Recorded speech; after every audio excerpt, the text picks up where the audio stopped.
ಹೋಗೋಣ ಹೋಗೋಣ ಹೋಗೋಣ ಬಳ್ಳಾರಿಗೆ ಹೋಗೋಣ. ಹಲೋ ವಿವರ್ಸ್, ನಾವಿರ್ತಿದ್ವಿ ಬಳ್ಳಾರಿನಲ್ಲಿ. ಕನ್ಫ್ಯೂಸ್ ಆದ್ರ?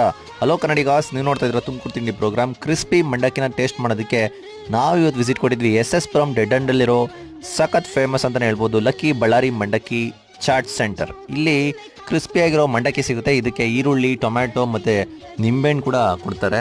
ಮೂರನ್ನು ಮಿಕ್ಸ್ ಮಾಡಿ ರಿಮಿಕ್ಸ್ ಮಾಡಿ ತಿಂದರೆ ಸಖತ್ ಟೇಸ್ಟ್ ಅಂತಲೇ ಹೇಳ್ಬೋದು ಗುರು. ಅದ್ರ ಜೊತೆಗೆ ಬಿಸಿ ಬಿಸಿ ಮಿರ್ಚಿ ಬಜ್ಜಿ ಅಂತೂ ಅಲ್ಟಿಮೇಟ್ ಟೇಸ್ಟು. ಸಖತ್ ಸ್ಪೈಸಿ ಅಂತಲೇ ಹೇಳ್ಬೋದು. ಸ್ಪೈಸಿಲಿ ಅವ್ರಿಗೆ ಸಖತ್ ಇಷ್ಟ ಆಗುತ್ತೆ. ನೆಕ್ಸ್ಟ್ ಐಟಮ್ ನಾವು ಟ್ರೈ ಮಾಡಿದ್ದೆ ಪುರಿ ಉಸ್ಲಿನೂ ಸಖತ್ ಡಿಫ್ರೆಂಟ್ ಟೇಸ್ಟ್ ಅಂತಲೇ ಹೇಳ್ಬೋದು. ತುಮಕೂರಿನಲ್ಲಿ ಪುರಿ ಉಸ್ಲಿ ಸಿಗೋದು ಒಂದೇ ಜಾಗದಲ್ಲಿ, ಅದು ಬಳ್ಳಾರಿ ಮಂಡಕ್ಕಿನಲ್ಲಿ. ಇವರಲ್ಲಿ ಕುಕ್ಕರ್ ಇಡ್ಲಿ ಅಂತಲೂ ಸಿಗುತ್ತೆ. ಕುಕ್ಕರ್ ಇಡ್ಲಿ ಮತ್ತು ಉದ್ದಿನೋಡೆ ಎರಡನ್ನೂ ಕೂಡ ಟ್ರೈ ಮಾಡಿದ್ವಿ. ಕ್ರಿಸ್ಪಿ ಆಗಿರೋ ವಡೆನ ಹಾಗೆ ಸಾಫ್ಟ್ ಆಗಿರೋ ಇಡ್ಲಿನ ಚಟ್ನಿಲಿ ಹತ್ಕೊಂಡು ತಿಂದ್ವಿ. ಸಖತ್ ಮಜಾ ಮಾಡಿದ್ವಿ. ನೀವು ಕೂಡ ತಪ್ಪದೆ ಬಳ್ಳಾರಿ ಮಂಡಕ್ಕಿನ ವಿಸಿಟ್ ಮಾಡಿ, ತಪ್ಪದೆ ಎಲ್ಲ ಐಟಮ್ನು ಟೇಸ್ಟ್ ಮಾಡಿ ಹೇಗಿತ್ತು ಅಂತ ಕಮೆಂಟ್ ಮಾಡಿ. Thank you.